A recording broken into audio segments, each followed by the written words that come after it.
Bienvenidos a otro programa de Misterios y Enigmas de la Biblia. Les saludamos con todo el corazón desde Quito, República del Ecuador, capital de los ecuatorianos, a todo el mundo que en este momento se enlaza a través de esta señal y también a través de www.dineunamigo.tv y también www.historiadelfuturo.tv, y continuamos este estudio fascinante adentrándonos en las Escrituras, cómo descifrar los misterios y enigmas de la Biblia y también cómo desenmascarar las sectas. Estamos estudiando sobre los testigos de Jehová y qué falsos testigos han resultado estos seguidores de esta falsa religión y una secta. Y para continuar este fascinante estudio, está aquí también mi coanfitrión, el doctor David Diamond, a quien le damos la más cálida bienvenida. David, que Dios te bendiga. ¿Qué tal, Arturo? ¿Cómo va? Súper bien, gracias al Señor. ¿Cómo va la cosa? Gracias a Dios, excelente y mejorando. Una bendición para mí estar con ustedes, amigos televidentes de Misterios y Enigmas de la Biblia, un programa que, como lo dijo Arturo, se realiza acá en la República del Ecuador y que se difunde al mundo entero a través de la cadena del Milagro Internacional desde Puerto Rico, canal dirigido por el pastor Gille Ávila, a quien hacemos llegar un saludo afectuoso, cariñoso, a través de él también a todos nuestros amigos que nos sintonizan allá en la Isla del Cordero, la Isla del Encanto, Puerto Rico. Y no quiero pasar inadvertido un saludo para todos nuestros hermanos en República Dominicana que nos sintonizan 3 veces por semana allá en Santo Domingo y en Puerto Plata. Pronto, este año 2010, nos encontramos con ustedes en vivo y en directo para hacer una serie de 5 campañas en las principales ciudades de Santo Domingo. Y dicho sea de paso, confirmamos las presentaciones en Guatemala, Nicaragua, Honduras y El Salvador a partir del mes de marzo. Amados hermanos, un gusto. Ay, permítame, por favor, cortico. Este programa se viene en Perú. La próxima semana estaremos en Lima realizando una convención para pastores, donde quedan invitados ustedes en el Coliseo Amauta de la ciudad de Lima a partir de las 19 horas, y el tema será falsos profetas, falsos apóstoles, la teología de la prosperidad y, sobre todo, el manejo económico corrupto que se está dando en muchas iglesias. Un tema que no solamente deben escuchar pastores, sino hermanos que casi siempre son las víctimas de ellos. Y también está con nosotros en esta oportunidad, una vez más, gracias al Señor, está el licenciado en teología, pastor y también un amante de la palabra de Dios y de la sana doctrina, profesor en diferentes seminarios aquí en la ciudad de Quito, capital de los ecuatorianos. Está con nosotros el licenciado y pastor Iván López, que le damos las más cálidas de la bienvenida. ¿Cómo estamos, Iván?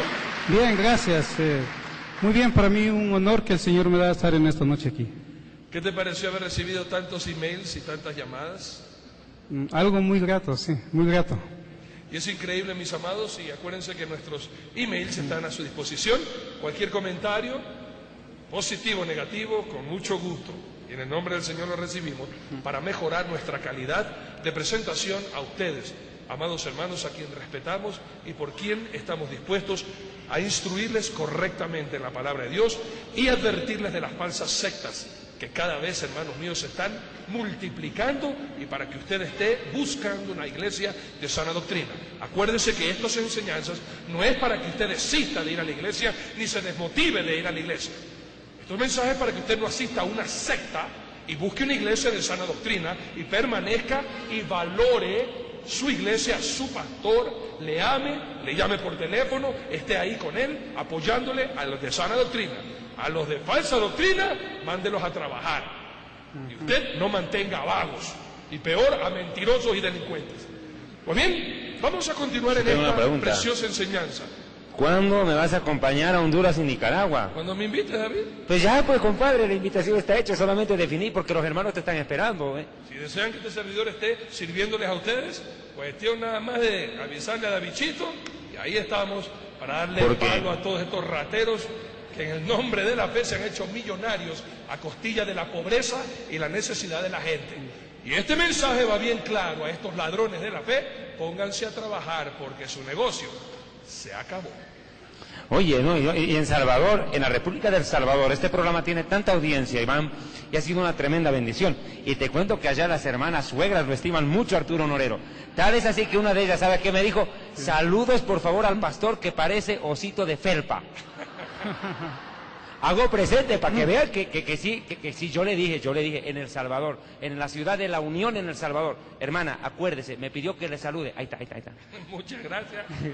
Pues esperamos próximamente poder estar en El Salvador, predicando la sana doctrina y la pura palabra de Dios.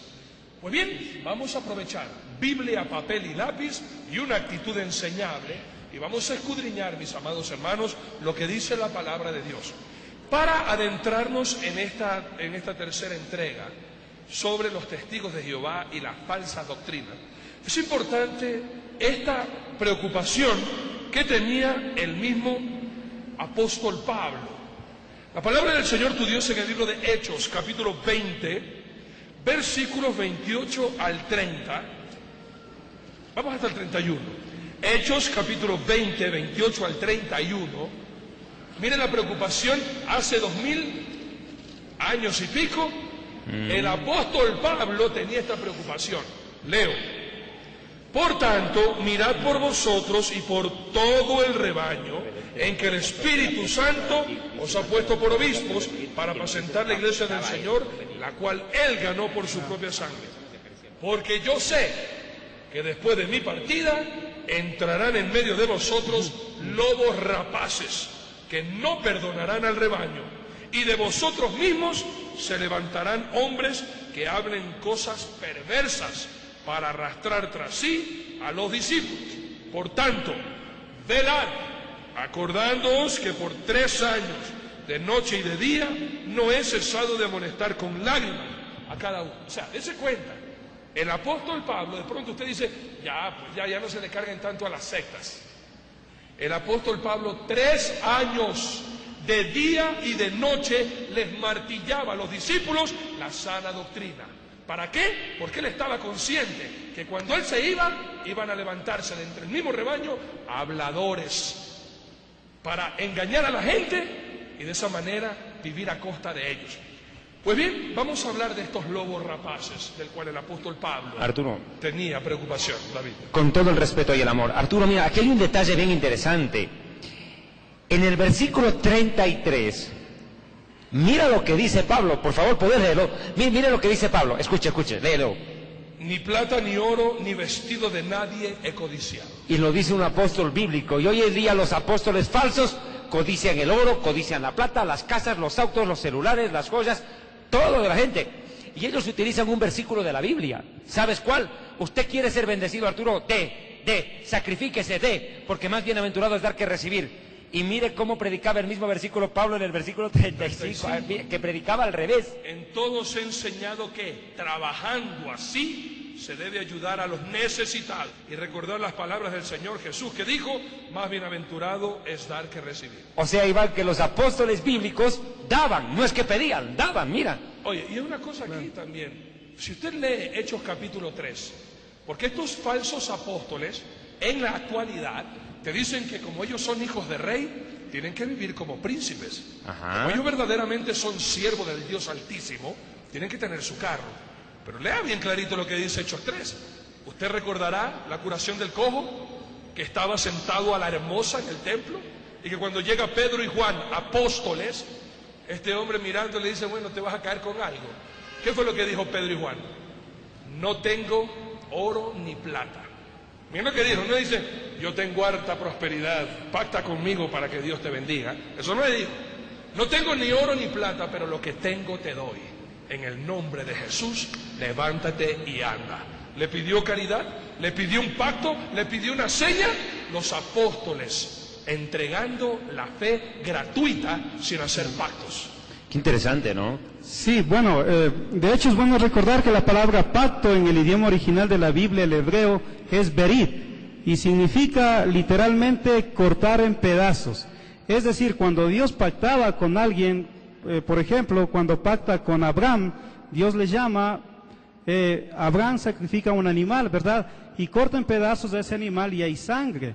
Después del diluvio, cuando Noé sale del arca, también Dios pacta con Noé y le dice, nunca más voy a destruir al hombre con aguas, y la señal de mi pacto será el arco iris, ¿no?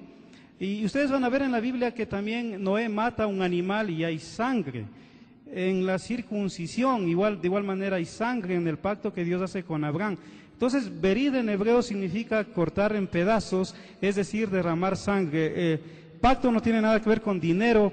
Bíblicamente, Cristo es el último pacto porque Él dice que fue cortado por nuestros pecados en la cruz, partido. ¿Recuerdan cuando en la última cena Él coge el pan y dice, este es mi cuerpo que es partido por sus pecados, y el vino representa la sangre derramada por sus pecados? Entonces, Cristo es el último pacto porque Él fue cortado en la cruz del Calvario y derramó su sangre. Entonces, Pedro también dice que la salvación no es por oro, por piedras preciosas, sino por la sangre de Cristo. Y hablando de la sangre, creo que sería muy conveniente en este programa, hablando de los falsos testigos de Jehová, 2 puntos claves, y podríamos desarrollar de pronto un tercero. Pero algo que a mí me gustaría preguntarle a ustedes dos, y para entrar en esta conversación instructiva para nuestros amados hermanos. Los testigos de Jehová son famosos porque no permiten transfusión de sangre. Ellos preferirían que se mueran sus hijos, sus parientes, pero no harían transfusiones. E inclusive, en algunos estados dentro de los Estados Unidos, se han dictado leyes en contra de los testigos de Jehová para irse en contra de su voluntad y darles sangre a alguna persona que necesite transfusión. Y el otro punto que me llama poderosamente la atención es que estos falsos testigos tampoco creen en el infierno ni en la condenación eterna. Para ellos, si no viviste de acuerdo a su doctrina, simple y llanamente te quedarás dormido forever, para siempre. No hay infierno, no hay condenación. Entonces nos gustaría hablar en estos 2 puntos. ¿Para qué murió Jesucristo entonces? Si la única condenación es quedar en un letargo sueño, y la sangre de Cristo, o la sangre y la transfusión de sangre que los testigos de Jehová rechazan. Vamos a analizar esos temas, si les parecen, en esta noche. Me parece correcto, excelente. Este tema de la transfusión de sangre es un tema bastante interesante, Arturo, dentro de la teología falsa que tiene esta secta, esta denominación. Ha costado la vida a miles de personas que, estando en estado de coma, ni siquiera pudieron salvar a sus propios hijos o a sus propios padres. Eso que tú has dicho es verdad. Pero, ¿cuál es la razón a la cual se oponen ellos a la transfusión de sangre, Iván? Bueno, ellos creen, de acuerdo a la forma como ellos interpretan la Biblia de una manera acomodada, ellos creen que el ser humano no tiene alma. Es decir, para ellos el cuerpo es el alma. En Tesalonicenses nos dice el apóstol Pablo que nuestro ser, cuerpo, alma y espíritu sea guardado irreprensible para la venida del Señor. Entonces ellos lo que hacen es negar prácticamente la existencia del alma. Ellos dicen que cuando la persona muere, ese momento la vida se acaba. Pero en realidad no es así, porque me parece que hay un texto en Mateo, por favor, Mateo 10:28, ¿me ayudan? Hay algo, 1 Tesalonicenses 5:23, y el mismo Dios de paso santifique por completo en todo vuestro ser, espíritu, alma y cuerpo, y lo mantenga irreprensible hasta la venida de nuestro Señor y Salvador, el Mesías, Yeshua. Eso es lo que dice, pero Mateo 24 pediste vos, ¿no? Mateo 10:28. 10:28, sí. 10:28 dice, y no temáis a los que matan el cuerpo, mas el alma no pueden matar. Temed más bien a aquel que puede destruir el alma y el cuerpo en el infierno. Las 3 cosas que los testigos de Jehová no creen. Exactamente. Lo que pasa es que ellos, dentro de sus cosas que niegan, por ejemplo, niegan la existencia del infierno. Ellos dicen que Cristo es el arcángel Miguel, que es otra blasfemia. También ellos niegan la deidad del Espíritu Santo.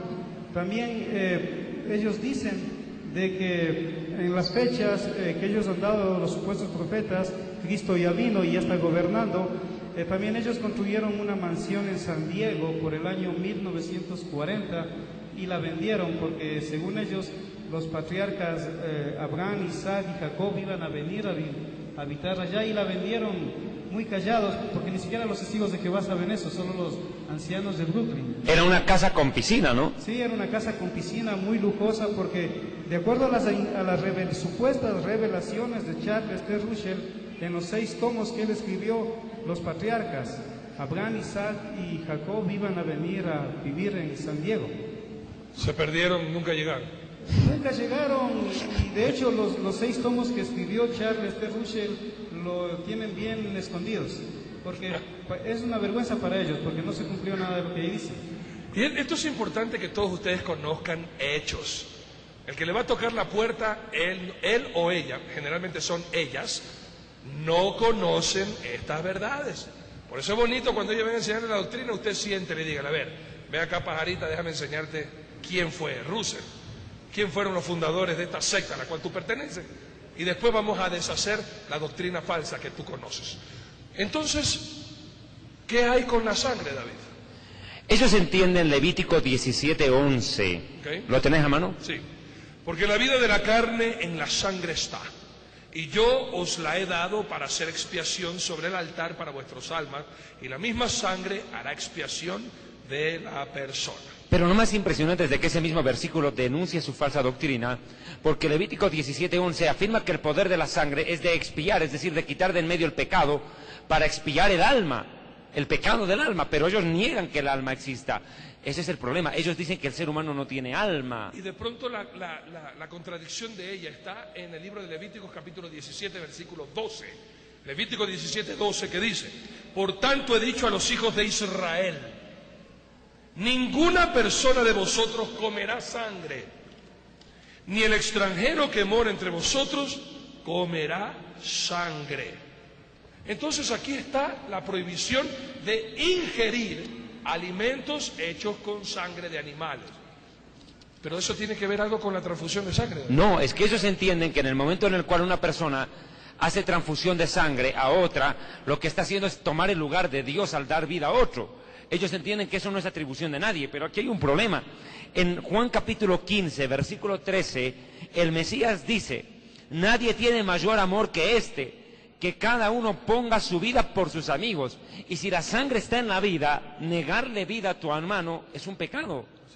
Aquí no hay un justificativo doctrinal para prohibir la transfusión de sangre. Es más, nosotros somos salvos mediante una transfusión espiritual de sangre, porque la sangre quedó corrompida en el momento del pecado y toda la humanidad que recibe esa sangre queda contaminada por el pecado. Pero cuando el Mesías derrama su sangre, así en pocas palabras, espiritualmente, como una transfusión de sangre, y ahora es esa sangre pura la que hace a la persona nacer de nuevo. La doctrina de ellos no solamente se limita a esta barbaridad de negar la transfusión de sangre, posibilitando más bien que miles de personas se mueran, pudiendo ser salvas, o por lo menos vivir un poco más de tiempo. Pero aquí va otro tema más. Ellos han negado la existencia del infierno. ¿Bajo qué argumento? De una supuesta misericordia. Mire, el problema es de que la gente a veces quiere ser más buenita que Dios. Ellos dicen, ¿cómo un Dios de amor va a ser un infierno para condenar a sus hijos? Si Dios es amor, ¿cómo va a condenar? Ese es un grave problema, porque Dios ama al pecador, pero odia al pecado, pero el rebelde paga por su pecado y no por un minuto, paga eternamente, porque hay gente en esta vida que ha hecho tanto daño y que tiene tanto dinero que corrompe a la policía, corrompe al juez, corrompe la justicia y nunca entra a la cárcel. En pocas palabras, el malvado tal vez tiene hasta la posibilidad de salirse con la suya. Y si no hay un infierno, quiere decir que no hay justicia, porque ¿dónde va a pagar todo el daño que hizo? Entonces, si no hay infierno, hay 8 cosas que yo escribí en mi libro Historia del Futuro, que las podemos desarrollar enseguida. Y lo recomendamos porque es excelentísimo. Este libro es espectacular, que el Espíritu Santo te iluminó, David, y de verdad lo recomendamos en todo el mundo. David Diamond escribió este libro que de verdad es una bendición, especialmente si a usted le gusta la escatología, señales antes del fin, y estudiar las profecías bíblicas sobre el fin del mundo. Se lo recomendamos a todo el mundo. Mire, yo podría, si ustedes me dan el tiempito, unos segundos, explicar 9 cosas que pasaría si el infierno no existe como los testigos de Jehová hablan. Y algo que me gustaría que expliques, porque estos son muy hábiles en Ajá. hablar del griego, el Seol y el Hades, que eso es solamente un lugar de los muertos y que no tiene nada que ver con el infierno, y esto es necesario desmentir con personas que saben, no con cuentistas que te leen un librito rojo, que esta es las buenas nuevas de los testigos de Jehová, puro cuento. Escuchen bien y aprendan, Biblia, papel y lápiz, cuáles son las 9 cosas si el infierno no existiera. De antemano quiero recordarles que hace un tiempo atrás hicimos una serie de más o menos 10 programas de televisión con Arturo Norero, en los cuales hablamos acerca de la vida después de la muerte en detalle. Y estas prédicas ustedes las pueden encontrar en su totalidad entrando a www.historiadelfuturo.tv, nuestra página en internet que almacena las 10 enseñanzas que hicimos sobre la vida después de la muerte. Y entre ellas explicábamos esto. Mire, si no hay infierno, Iván, Arturo, amigos televidentes y quienes están acá presentes en Quito, Ecuador, en esta afirmación, dejemos claro lo siguiente. Primero, si no hay infierno, Dios es el más grande mentiroso de la historia. Al haber amenazado a los rebeldes con un castigo inexistente. En pocas palabras, si usted cree que no hay infierno, no espere comprobarlo para descubrirlo. Es un tremendo problema. Y como dijo Arturo Norero a un periodista acá en Quito, si tú crees que el infierno es un mito, no hay problema. Pero si el infierno es verdad, ya estás un paso ahí dentro. Ahí te vas a dar cuenta si es mito o si es verdad. ¡Qué tremendo! Ahí vas a saber en el infierno. Desgraciadamente hay algo que dijo David Diamond, que me fascinó y siempre lo utilizo yo en las veces que mi Señor me permite predicar. Hermanos míos, en el infierno no hay ateos. Ajá. Ahí todos creen, pero demasiado tarde. Claro. Ahí todos creen. El mismo diablo no es ateo. El diablo cree y tiembla, pero no le da la gana de obedecer. Así es. El diablo será diablo, pero no es ateo. Segundo lugar, si no existe el infierno, Dios no puede ser considerado un juez santo y justo. ¿Por qué? ¿Dónde quedaría su santidad de hacer justicia, de lo cual tanto habla su palabra, si no puede premiar al justo y castigar al rebelde? Entonces, ¿dónde queda la santidad de Dios? De darle cada uno conforme a sus obras. Y lo repito, hay gente que en esta vida nunca alcanza a pagar todo el daño que ha hecho. Hay gente que se va de esta vida escapando. Pongamos un ejemplo. Hitler mata a 6 millones de judíos y nunca enfrenta a la justicia, se suicida. Entonces, si no hay infierno, tranquilo. Solo se quedó durmiendo toda la eternidad. Pero mire, tercero, si el infierno no existe, la Biblia sería todo menos la palabra de Dios. Podría ser un cuento, una fábula, una tragicomedia, cualquier cosa. ¿Por qué? Porque en más de 2000 oportunidades la Biblia habla de lugares de condenación, llamándolos Seol en hebreo, que es el equivalente al Hades en griego, infierno, lago de fuego, que es otro lugar, el lugar eterno y definitivo, porque infierno no es lago de fuego, el infierno está debajo de la tierra y el lago de fuego nadie sabe dónde está. En el infierno, el fuego, los demonios y la conciencia, sobre todo la conciencia, atormenta al condenado, porque el condenado en el infierno tiene memoria y se acuerda todas las veces que se le predicó el Evangelio y lo rechazó. Él perdió la oportunidad de ser salvo y tiene toda la eternidad para recordarlo. Es lo peor de todo. En cambio, en el lago de fuego, el demonio no atormenta al condenado, porque en el lago de fuego los mismos demonios serán atormentados. Por eso yo siempre le digo a la gente, cuando el diablo te acusa y te dice, ¿y con qué moral tú vienes a predicar la palabra de Dios si tú fuiste un drogadicto, tú fuiste un borracho? Cuando el diablo te recuerde tu pasado, vos recordarle su futuro. Ese ya está condenado de antemano. Amén. Le da un aplauso Gloria al a Señor. Dios. Ese ya está frito. Recuérdele su futuro, que sus días están contados. Eso sí. Ahora mire, cuarta razão. Razão. Pensei em português, lembrei um momentinho. Pare de sofrer, um pouquinho de agüita, né? Traiga platita, porque sin platita no hay agüita, y sin agüita no hay nadita, entonces, arruinadito. Esa es otra secta satánica.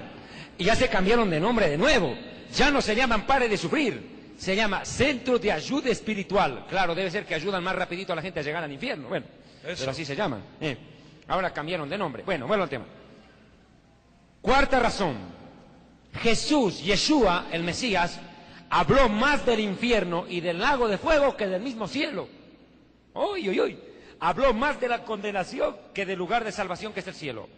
Por tanto, Yeshua habría engañado a la humanidad entera al hablar de un lugar que no existe. ¡Qué tremendo! Por tanto, quinto punto, si no existe el infierno, el Mesías sería el profeta más cruel y perverso de toda la historia, al advertir con un castigo irreal a los que no crean en él. ¿Dónde quedaría el que cree en mí tiene vida eterna? Predicad el Evangelio a toda criatura, el que creyere será salvo y el que no creyere será condenado. Y si no hay dónde mandarlos a condenación, Jesús mintió. Sexto, si no hay infierno ni lago de fuego, atienda bien, entonces ¿para qué murió el Mesías? ¿Para salvarnos de qué? Que no tiene sentido. De dormir eternamente. Pero no justifica. Claro. No hay razón. Si la vida termina en la tumba, qué miseria la existencia. Porque mire, Dios con tanto trabajo forma el cuerpo dentro del vientre de la madre, 9 meses en gestación, todo un milagro la vida, su origen, el embrión, la formación del feto, y el niño nace y a los 5 minutos se muere para siempre. ¿Tanto trabajo de Dios para nada? Es un ridículo esto. Porque el proceso de la formación del ser humano es desde la creación del alma.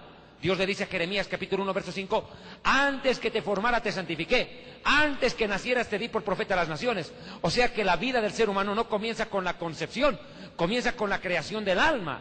Luego viene el nacimiento, la vida, la reproducción, la muerte y la eternidad. Y por eso terrible pecado el aborto. El aborto es un pecado, porque obstruye un proceso que Dios comenzó en el cielo al crear el alma y luego formar el cuerpo. Pero bueno, es otro tema. Ahora mire, si no hay infierno, ¿para qué murió el Mesías? ¿Para salvarnos de qué? Entonces perdió el tiempo. ¿Tanto sufrimiento del Mesías? Para nada. 7. Aquí viene otro factor.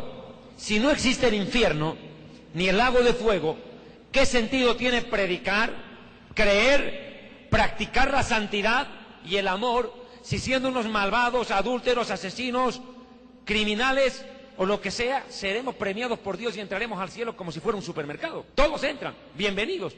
Así haya sido el peor de los criminales, como Dios es amor, te dice, pase, bienvenido. Uy, qué ridículo. Entonces, 8, los que no creen en el infierno no tienen derecho a creer en el cielo. ¿Cómo pueden creer en un Dios que recompensa si no creen en un Dios que castiga al rebelde? Que es un absurdo. Y 9, los testigos de Jehová dicen a veces que esta vida es un infierno, que el infierno es esta vida.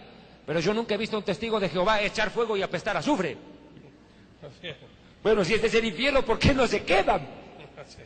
Bueno, la respuesta es sencilla. Si usted cree que esta vida es un infierno, es porque usted nunca encontró el amor de Dios en la vida y no tiene paz en su corazón por no haber recibido al único que le puede dar paz, que es el Señor Jesucristo. ¿Cuánto creen? Sí.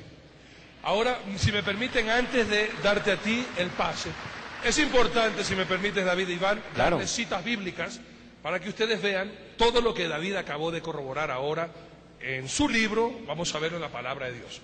Mateo capítulo 5, versículos 29 y 30. Mateo 5, 29 y 30. Por tanto, si tu ojo derecho te es ocasión de caer, sácalo y échalo de ti, pues mejor te es que se pierda uno de tus miembros y no que todo tu cuerpo sea echado en el infierno. Y si tu mano derecha te es ocasión de caer, córtala y échala de ti, pues mejor te es que se pierda uno de tus miembros y no que todo tu cuerpo sea echado en el infierno. Mateo capítulo 10, versículo 28. Mateo 10, 28 que acabo de leer, Iván. Y no temáis a los que matan el cuerpo, mas el alma no pueden matar. Temed más bien a aquel que puede destruir el alma y el cuerpo en el infierno. Mateo capítulo 23, versículo 15, Jesucristo hablando de los fariseos, que son los que mandan la gente al infierno. Mateo 23, 15, así dice el Señor tu Dios: ay de vosotros, escribas y fariseos hipócritas, porque recorréis mar y tierra para hacer un prosélito, y una vez hecho les hacéis 2 veces más hijo del infierno que vosotros. Mateo capítulo 23, versículo 33, así dice el Señor tu Dios: serpientes, generación de víboras, ¿cómo escaparéis de la condenación del infierno? Mateo capítulo 25, versículo 41, el Señor tu Dios te enseña que el infierno fue creado para el diablo y sus ángeles. Mateo 25, 41, entonces dirá también a los de la izquierda: apartaos de mí, malditos, al fuego eterno, preparado para el diablo y sus ángeles. Apocalipsis capítulo 20, versículos del 11 al 15, hablando de que van a ser echados al lago de fuego, y también van a darse cuenta algo hermoso, como el anticristo termina sus días. Apocalipsis capítulo 20, del 11 al 15, del 10, Apocalipsis 20, 10 al 15 dice: y el diablo que los engañaba fue lanzado en el lago de fuego y azufre, donde estaba la bestia del falso profeta, y serán atormentados día y noche por los siglos de los siglos. Y vi un gran trono blanco y al que estaba sentado en él, de delante del cual huyeron la tierra y el cielo, y ningún lugar se encontró para ellos. Y vi a los muertos grandes y pequeños de pie ante Dios, y los libros fueron abiertos, y otro libro fue abierto, el libro, el cual es el libro de la vida, y fueron juzgados los muertos por las cosas que estaban escritas en los libros según sus obras. Y el mar entregó a los muertos que habían en él, y la muerte y el Hades entregaron a los muertos que habían en ellos. Y fueron juzgados cada uno según sus obras, y la muerte y el Hades fueron lanzados al lago de fuego. Esta es la muerte segunda. Y el que no se halló inscrito en el libro de la vida fue lanzado al lago de fuego. Para terminar, Apocalipsis capítulo 21, versículo 8. Pero los cobardes e incrédulos, los abominables y homicidas, los fornicarios y hechiceros, los idólatras y todos los mentirosos tendrán su parte en el lago que arde con fuego y azufre, que es la muerte segunda. Y para concluir lo que David dijo, Jesucristo viene para dar premio a los que fueron fieles y palo a los incrédulos. Apocalipsis capítulo 22, versículos 12 y 13. Así dice el Señor tu Dios: he aquí yo vengo pronto y mi galardón contigo, para recompensar a cada uno según sea su obra. Yo soy el Alfa y el Omega, el principio y el fin, el primero y el último, David. Interesante, ¿no, Iván? Es que, bueno, quedé bombardeado. Es memoria de Arturo, no era lo impresionante. Mira, que bendigo la vida. Terrible. Una ametralladora para manejar la Biblia. Una bendición, ¿eh? Qué tremendo, una bendición. Gloria a Dios. Pero aquí hay un punto que ellos manejan. Ellos manejan para negar la existencia del infierno. Ellos utilizan Eclesiastés capítulo 9, versículo 4, si me parece, ¿no es cierto? Porque los muertos nada saben, su memoria es puesta en el olvido, su amor y su odio fenecieron ya y no tendrán más parte alguna en lo que cese debajo del sol. Ese es el versículo que utilizan ellos. ¿Lo puedes encontrar, Che? Con mucho gusto. Ese es el versículo en el cual ellos se basan para negar la existencia más allá de la muerte. Eclesiastés 9:4, así dice la palabra de Dios. 9:4. Aún hay esperanza para todo aquel que está entre los vivos, porque mejor es perro vivo que león muerto, porque los que viven saben que han de morir, pero los muertos nada saben, si tienen más paga, porque su memoria es puesta en olvido. Ni tienen más paga, porque su amor y su odio fenecieron ya y no tienen más parte alguna en lo que cese debajo del sol, ¿no es cierto? 6. Ya, ¿lo leíste? Sí. Ya. También su amor y su odio y su envidia fenecieron ya y nunca más tendrán parte en todo lo que se hace debajo del sol. Es que hay que entender una cosa. El que escribe eso es Salomón, el hombre más sabio de la tierra. Pero la sabiduría de Salomón no se basa en lo que él ve más allá de la muerte. La sabiduría de Salomón le servía para entender el mundo real, lo que él percibía con sus 5 sentidos acá en la tierra. Y hay que entender que la sabiduría de Salomón está en la mitad del Antiguo Testamento, cuando Dios todavía no ha cerrado la revelación. Por el contrario, siguió llegando revelación. Entonces, si él entendía que los muertos acaban su carrera en la tumba, estaba equivocado. Pero tampoco es así, porque descontextualizan a Salomón.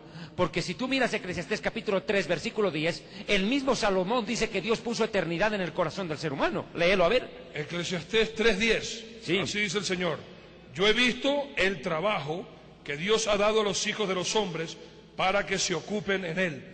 Todo lo hizo hermoso en su tiempo y ha puesto eternidad en el corazón de ellos, sin que alcance el hombre a entender la obra Que Dios ha hecho desde el principio. que Dios ha hecho desde el principio hasta el fin. Ha puesto eternidad en el corazón de ellos. O sea, el mismo Salomón está aseverando que el alma es eterna. Él no niega la existencia eterna del alma. El problema vale por el testigo de Jehová, que no puede entender ni el mismo Salomón. Se enredaron. Ahora, cuando uno mira un versículo de Génesis 1:27 que dice que Dios nos hizo a su imagen y semejanza, cuando Dios dice que hizo imagen y semejanza al ser humano, lo hizo con capacidad de pensar, de sentir, de decidir, de crear con la cabeza, ser creativo, no creador, lo decíamos ayer en un programa. Pero también el ser humano tiene una factibilidad. Así como Dios es eterno, el hombre también es eterno.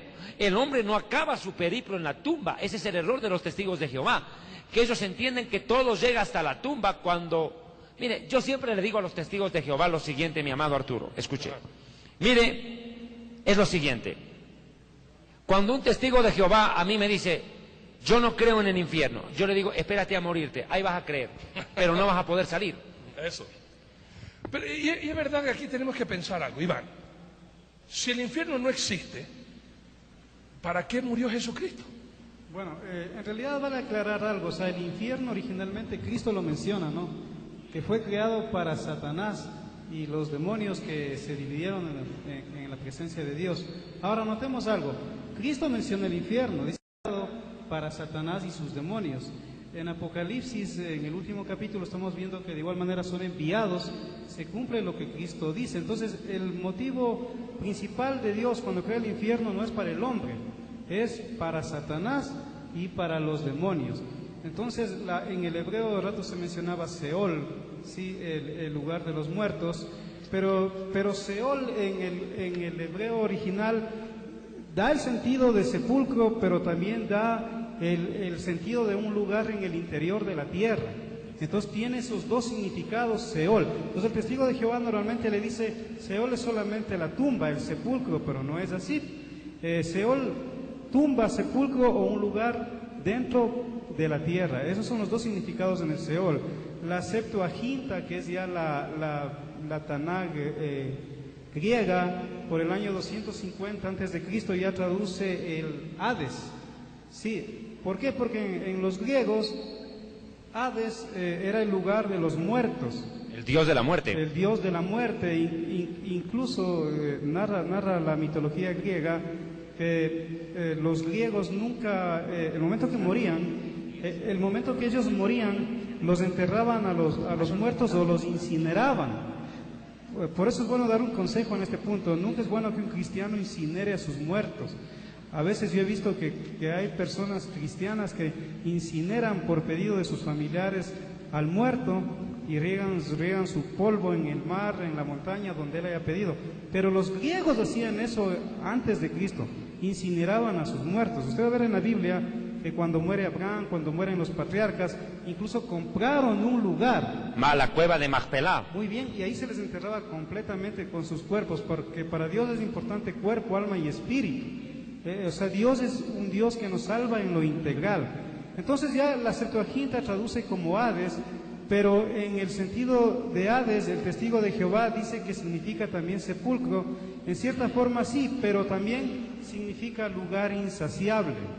Lugar insaciable. Entonces, se supone que Hades era el dios de los muertos. Ya recuerdan el dato que les di, le incineraban el cuerpo. Entonces el cuerpo ya no había. Entonces, ¿qué es lo que bajaba, según los griegos, al Hades? Era el alma, o la nefesh, lo que sería para el judío, o para nosotros la psiqui, lo que es la mente, el alma, el corazón. Entonces, incluso había, según la creencia de ellos, había un hombre llamado Caronte ahí que los recibía en el alma a los griegos que morían. Incluso se ponía una monedita, un óvulo en el muerto para que le paguen a Caronte, y él lo trasladaba por el río del odio, que se llamaba, y lo entregaba a un perro que se llamaba el cancerbero. Sí, entonces, si alguien fingía que estaba muerto, fingía entre comillas que estaba muerto, entonces el perro, el cancerbero, se lo comía. Pero si de verdad estaba muerto, cancerbero, que ya tenía práctica, le veía que estaba muerto y permitía que el alma pase más allá al Hades, ¿no? Entonces el Hades en el griego da la idea no solamente de sepulcro, porque los griegos ya incineraban sus muertos. Entonces, ¿a quién iban a enterrar en el Hades? Sino la idea es que el alma, el espíritu iban más allá. Es como para los egipcios. Los egipcios soñaban que después de la muerte tenían que llegar al país de las cañas, ¿no?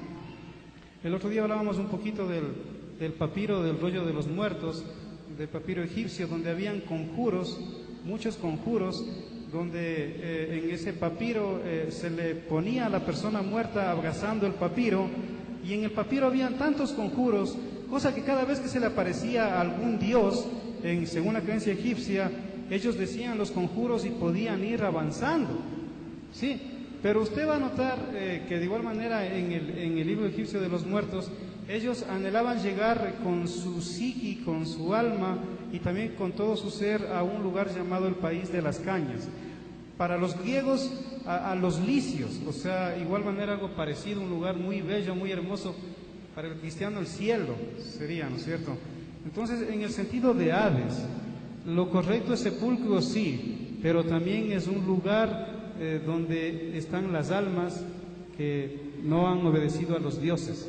Pero aquí hay un problema de traducción, mi amado Iván, porque en la misma Reina Valera aparece la palabra Seol 65 veces, pero muchas veces el problema viene cuando se traduce como Cipriano Valera optó por traducir como sepulcro o sepultura, pero cuando se refería a los justos, pero tradujo como infierno cuando refería a la muerte de los malvados. Pero aquí hay que ser en esto claro y objetivo también, Arturo. La palabra Seol no es la tumba, es un lugar geográfico debajo de la tierra, que se tradujo como Hades. Es más, cuando el Mesías muere, su alma baja al Seol, su cuerpo va a la tumba y el espíritu va entregado al Padre. Ahí se puede ver cuerpo, alma y espíritu. El cuerpo en la cruz, el alma que desciende a las profundidades, porque el mismo Mesías dijo en el Mateo capítulo 12, versículo 40, porque como estuvo Jonás en el vientre del gran pez 3 días y 3 noches, así estará el Hijo del Hombre, no dice en el sepulcro, dice en el corazón de la tierra, 3 días y 3 noches. Entonces descendió. Y mire, yo conozco católicos que me han dicho, yo no creo en el infierno. Mire, usted no es un católico, usted es un incrédulo.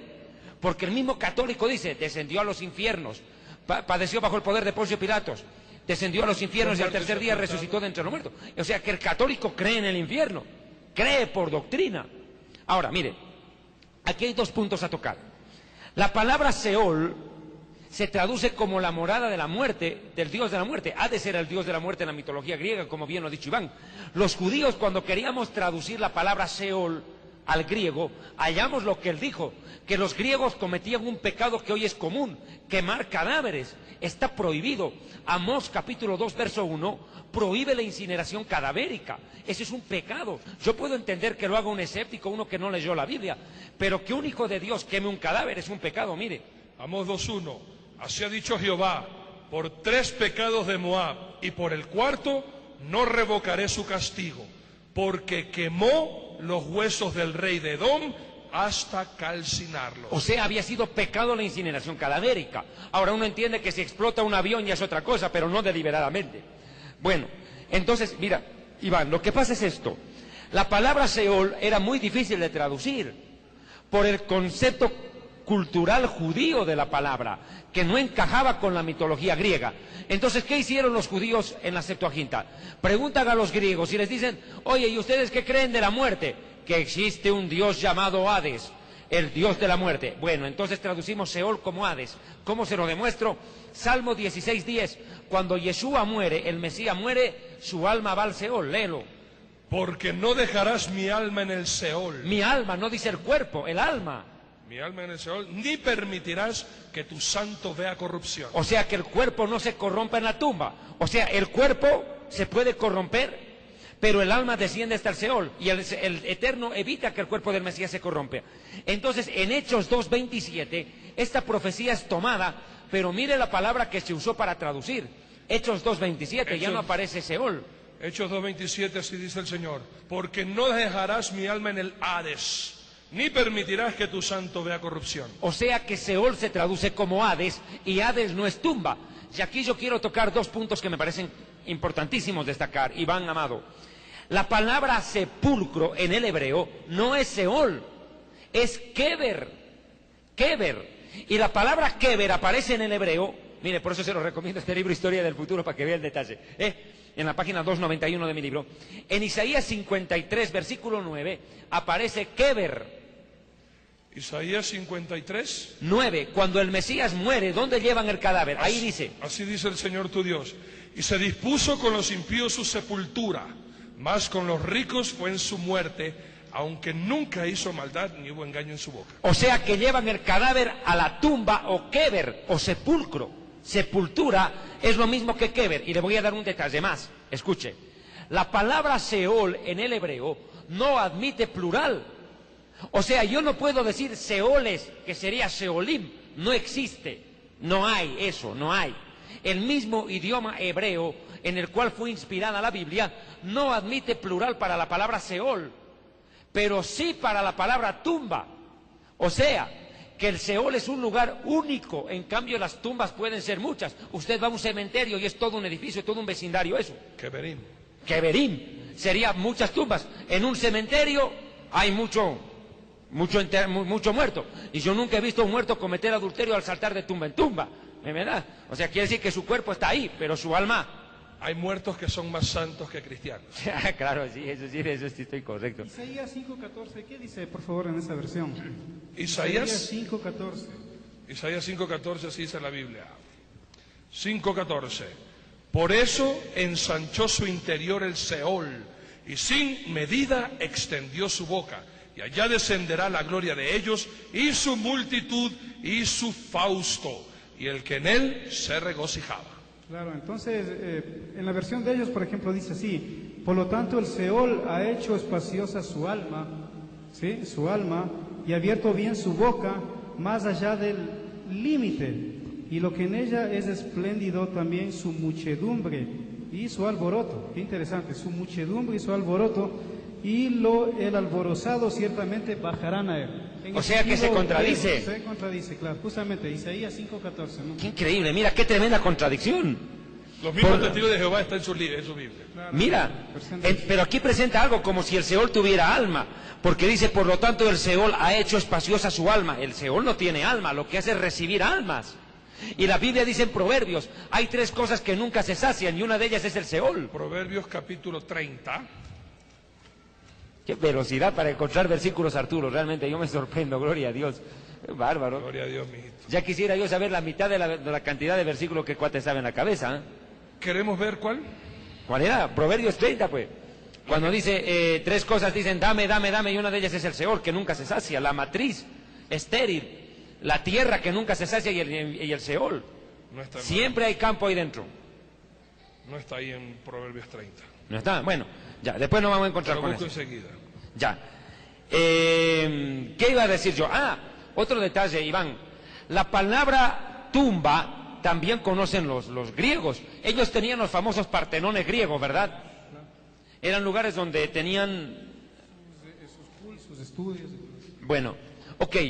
La palabra tumba en el griego no es Hades. Ojo, la palabra es meneminium. Meneminium. Y la palabra meneminium admite pluralidad. La palabra meneminium hay en plural en el griego, lo mismo que en el hebreo. O sea, se puede decir tumbas, sepulcros, pero nadie puede decir seoles o hadeses. No hay, no existe. Hay un solo Hades, un solo Seol, como lugar geográfico que es receptáculo de las almas. ¿Encontraste, Arturito? No. Bueno, ahora hay otro detalle que también hay que tomar en cuenta de los testigos de Jehová. Y presentan, Aquí está. ¿encontraste? Proverbios 30, si estaba Sí. correcto. Proverbios 30, versículo 15. Vamos a leer desde el 14. Proverbios 30 del 14. Hay generaciones cuyos dientes son espadas y sus muelas cuchillos para devorar a los pobres de la tierra, a los menesterosos de la tierra. La sanguijuela. Sanguijuela. Tiene 2 hijas que dicen, dame, dame. 3 cosas hay que nunca se sacian.